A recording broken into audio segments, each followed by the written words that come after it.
नमस्कार विद्यार्थी मित्रांनो. विद्यार्थी मित्रांनो, आपण मागील व्हिडिओमध्ये फ्रॅक्शनची ॲडिशन आणि सबट्रॅक्शन पाहिले. ह्या व्हिडिओमध्ये आपण ॲडिश फ्रॅक्शनमधील ॲडिशनचा पुढील पार्ट म्हणजे मल्टिप्लिकेशन आणि डिव्हिजन हे पाहणार आहोत. ज्यांनी मागील व्हिडिओ पाहिला नसेल त्यांनी अवश्य पहा. आता आपण मल्टिप्लिकेशन पाहूया. आता मल्टिप्लिकेशन करताना काल आपण पाहिलं होतं की लाईक फ्रॅक्शन अनलाईक फ्रॅक्शन त्या गोष्टीचा मल्टिप्लिकेशन मध्ये कुठलाही उपयोग करायचा नाही. तुम्हाला काय करायचंय, सिम्पली जो काय न्यूमरेटर असेल त्या न्यूमरेटरला न्यूमरेटरने मल्टिप्लाय करायचे. म्हणजे काय करायचंय, 9 मल्टिप्लाय काय करायचे 7 आणि जो डिनोमिनेटर आहे त्या दोघांचं पण काय करायचंय मल्टिप्लिकेशन. इथं कुठेही लाईक फ्रॅक्शन अनलाईक फ्रॅक्शन करत बसायचं नाही. मग काय येईल तुमचं 7 9 7 4 किती होईल तुमचं 63 आणि 5 5 जार किती होईल 25. म्हणजे ह्या दोन फ्रॅक्शनचं मल्टिप्लिकेशन झालं 63/25. अगदी त्याच पद्धतीने आपण सेकंड एक्झाम्पल देखील सॉल्व्ह करू. काय करायचं, सिम्पली न्यूमरेटर आणि न्यूमरेटरचं काय करायचंय मल्टिप्लिकेशन आणि डिनोमिनेटर आणि डिनोमिनेटरचं काय करायचंय मल्टिप्लिकेशन करायचंय. मग काय येईल तुमचं इन वरती 120 आणि खाली काय येईल तुमचं 72. आता बघा ह्या दोन्ही नंबरला कुठल्या नंबरने भाग जातो का चेक करायचं. जात असेल तर द्या. ह्या दोन्ही नंबरला किती नंबरने भाग जातो तुमचा, तर 12 ने भाग जातो. येतं लक्षात. मग 12 ने जर 120 ला डिवाइड केलं तर आन्सर येईल तुमचं 10 आणि खाली जर डिवाइड केलं तर किती येईल तुमचं 6. आता पुन्हा डिवाइड होते, मग पुन्हा भाग द्या. कशाने जातो भाग तुमचा, आता 2 ने जातो. मग इथं 2 ने डिवाइड केलं तर आन्सर काय येईल तुमचं 5/3. आता काही डायरेक्ट 24 ने देखील डिवाइड करू शकता, पण तुम्हाला स्मॉल नंबर लवकर आठवला कुठला 12, तर 12 ने केलं तरी चालत. पण पुन्हा चेक करावं लागतं का पुन्हा डिवाइड होतंय का. स्पर्धा परीक्षा ज्या काही असतील त्या परीक्षांमध्ये तुम्हाला हे 5/3 आन्सर असतं, ना की तुमचं 120 किंवा 120 डिवाइड बाय 722 असं असत नाही. मग तुम्हाला त्यावेळेस हे कळलं पाहिजे कशा पद्धतीने सॉल्व्ह करायचं. आता नेक्स्ट एक्झाम्पल बघा, आपल्याला डिव्हिजन चेक करायचं. आता डिव्हिजन कशा पद्धतीने करायचं, अतिशय सोप्या पद्धतीने कसं करायचं ते सांगतो. काय करायचंय, पहिला नंबर जसा आहे तसाच ठेवायचा, तर कुठलाही चेंज करायचा नाही. आणि जो काही सेकंड नंबर दिलाय त्याच्या आधी डिव्हिजन दिले तर काय द्यायचं साइन मल्टिप्लाय द्यायचं. काय करायचं मल्टिप्लाय करायचं आणि जो पुढला नंबर दिलाय त्याला उलटा लिहून घ्यायचा. म्हणजे न्यूमरेटरच्या जागी डिनॉमिनेटर लिहायचा आणि डिनॉमिनेटरच्या जागी काय लिहायचा न्यूमरेटर. म्हणजे वरती येईल 12 आणि खाली काय येईल तुमचं 5. येते लक्षात. मग काय येईल तुमचे 12 2 जार पुन्हा आता मल्टिप्लिकेशन स्वरूपात लिहून घ्यायचं. मग 12 2 जार किती होईल तुमचं 24 आणि 3 5 जार किती होईल तुमचं 15. आता पुन्हा चेक करा हे दोन्ही नंबर कुठल्या टेबल मध्ये आहे का, आहे. कुठल्या टेबल मध्ये 3 च्या.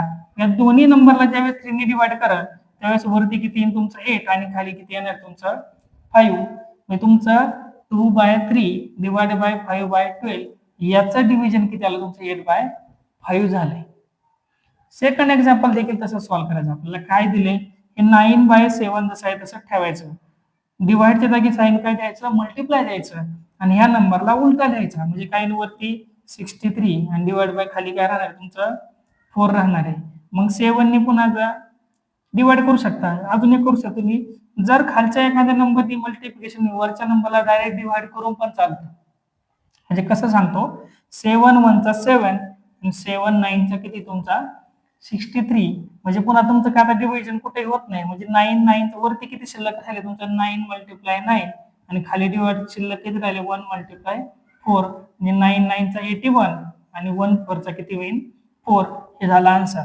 आता काही मुलं काय करतील तुमचं 63 मल्टिप्लाय 9 करणार, नंतर 7 मल्टिप्लाय 4 करणार आणि मग डिवाइड करणार.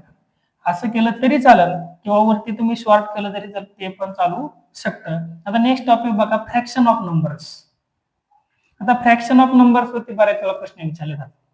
तर काय सांगितलं बघा, एकच शॉर्ट मध्ये सांगतो तुम्हाला. हा मध्ये शब्द जो काय दिलाय, काय दिला तुम्हाला 3/5 ऑफ 20. ऑफ म्हणजे काय करायचं मल्टिप्लिकेशन करायचं. मराठीमध्ये हाच प्रश्न कसा असतो 3/5 20 किती. अगदी त्याच पद्धतीने म्हणजे 4 चे आलं किंवा ऑफ आलं तर तुम्हाला ह्या दोन्ही नंबरचे काय करायचे, मल्टिप्लिकेशन करायचे. म्हणजे काय करायचंय, 3/5 मल्टिप्लाय किती करायचंय, 20. आता सांगितल्याप्रमाणे तुम्ही डिव्हिजन करू शकता. 5 1 चा 5, 5 4 चा किती होणार आहे, 20. म्हणजे वरती काय शिल्लक राहिलं, 3 मल्टिप्लाय 4 म्हणजे किती आला आन्सर तुमचा, 12 आलाय. अगदी त्याच पद्धतीने सेकंड एक्झाम्पल देखील सॉल्व्ह करायचं आहे. काय येईल तुमचं, 9/20 22, 9/12 मल्टिप्लाय किती येईल तुमचं, 144. मग डिवाइड केलं किती येईल तुमचं, 12. आणि 12 9 जार किती तुमचं, 108. हे झालं याचं आन्सर. आता नेक्स्ट बघा डेसिमल फ्रॅक्शन. आता डेसिमल फ्रॅक्शन म्हणजे काय, तुमचं जो काय तुम्ही डिव्हिजन करता ते फक्त पॉइंट मध्ये करायचे. बघा आपण जसा भागाकार करतो त्याच पद्धतीने करायचे, किंवा डिव्हिजन करतो, इथे इन 9, इथे काय इन 2. खालच्या नंबरनी वरच्या नंबरला काय करायचे, डिवाइड करायचे. डिनॉमिनेटरने न्यूमरेटरला काय करायचे, डिवाइड करायचे. तर 2 च्या टेबल मध्ये 9 आहे का, तर नाही. मग आपण त्याच्यापेक्षा स्मॉल नंबर घेतो. काय येतो तुमचा 8, आणि किती नंबरला तुमच्या 4 नंबरला, आणि ह्या दोन नंबरचे काय करतो, सबट्रॅक्शन. आता सबट्रॅक्शन केलं तर इन 1. आता काय झालंय तुमचं, ह्या 1 ला 2 ने डिवाइड होत नाही. मग अशा वेळेस काय करायचं, तुम्हाला डेसिमल द्यायचं आहे. डेसिमल द्यायचा म्हणजे काय, इथं काय द्यायचं तुम्हाला, एक दशांश चिन्ह द्यायचं, पॉईंट द्यायचा आहे. आणि जो काय पॉईंट दिलाय त्याऐवजी तुम्हाला इथं काय करायचं आहे, 0 लिहायचं आहे. लक्षात घ्या विद्यार्थी मित्रांनो, ज्यावेळेस भाग जात नाही त्यावेळेस त्या खालच्या बाकी समोर काय द्यायचं आहे, 0 द्यायचं आहे. आणि वरती काय द्यायचं तुम्हाला, डेसिमलचं साइन द्यायचं, म्हणजे डॉट द्यायचं आहे. मग आता 2 च्या टेबल मध्ये 10 आहे, किती नंबरला आहे, 5 नंबरला आहे 10. मग यांची सबट्रॅक्शन केली तर किती उरली बाकी, 0. म्हणजे 9/2 चं डेसिमल फ्रॅक्शन जे काय झालं ते किती आलं तुमचं, 4.5 झाले. अगदी त्याच पद्धतीने आपण सेकंड एक्झाम्पल देखील सॉल्व्ह करू. काय दिलंय तशाच पद्धतीने डिव्हिजन करायचे. 11 इथे काय 3, 3 च्या टेबल मध्ये 11 आहे का, तर नाहीये. मग काय करायचं आपण, त्याच्यापेक्षा स्मॉल नंबर किती तुमचा 9, किती नंबरला आहे, 3 नंबरला. सबट्रॅक्शन केलं किती उरले, 2 उरले. मग पुन्हा काय केलं, 3 ने 2 ला डिवाइड होत नाही. म्हणजे इथं काय द्यायचं तुम्हाला, दशांश चिन्ह द्यायचं, आणि इथं काय द्यायचं आहे, 0. मग 3 च्या टेबल मध्ये पुन्हा 29, म्हणजे कुठला डिवाइड होणार तुमचं 6 ने, इथं काय 18, पुन्हा 2, पुन्हा 0 देऊ शकतो. आता एकदा 0 दिला, डेसिमल दिल्यानंतर पुन्हा एकदा 0 देऊ शकतो. म्हणजे असं भरपूर वेळा देऊ शकतो. पण तुम्हाला 2 0 द्यायचे असेल तिकडे वरती काय करावं लागतं, 0चा भाग द्यावा लागतो. म्हणजे पुन्हा काय निघतं, 18 ची सबट्रॅक्ट केलं, पुन्हा किती उरतंय, 2. म्हणजे तुमचं हे 6 असं कंटिन्यू येणार आहे.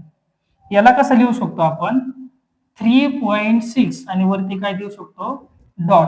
याला काय म्हणतो आपण, आवर्ती म्हणतो. येतंय लक्षात. मग तुम्हाला काय करायचंय, हे डेसिमल फ्रॅक्शन किंवा हे फ्रॅक्शनचं रूपांतर डेसिमल फ्रॅक्शन म्हणजे अशा पद्धतीने केलं जातं. तर मी समजतो की सर्व विद्यार्थ्यांना आजचा जो काही टॉपिक झालेत आपले, multiplication, division, fraction of numbers आणि तुमचं डेसिमल फ्रॅक्शन, हे चारही टॉपिक अगदी व्यवस्थितपणे समजले असतील. ज्या विद्यार्थ्यांना व्यवस्थितपणे समजले त्यांनी प्रॅक्टिस करायला विसरू नका. कारण प्रॅक्टिस मेक्स मॅन परफेक्ट. बऱ्याचशा वेळा असं होतं की बऱ्याचशा विद्यार्थ्यांना समजतं, पण त्यांनी तो प्रयत्न नंतर न केल्यामुळं त्यांना त्या गोष्टी पेपरच्या वेळेस सुटत नाही, किंवा ते एक्झाम जड जातं. मग त्याला प्रश्न पडतो की अरे आपल्याला का त्यावेळेस समजलं होतं ना, आता काय झालं. ती प्रॅक्टिस न केल्यामुळं ती गोष्ट त्याच्या लक्षातून काय केली, हळूहळू निघून गेली. त्यामुळं प्रत्येक गोष्टीची प्रॅक्टिस करणं गरजेचं आहे. तर विद्यार्थी मित्रांनो, सर्वांना हा व्हिडिओ आवडलाच असेल तर चॅनलला सबस्क्राईब करा, शेअर करा. सर्व विद्यार्थ्यांचं पुन्हा एकदा खूप खूप धन्यवाद, आणि थांबतो. धन्यवाद.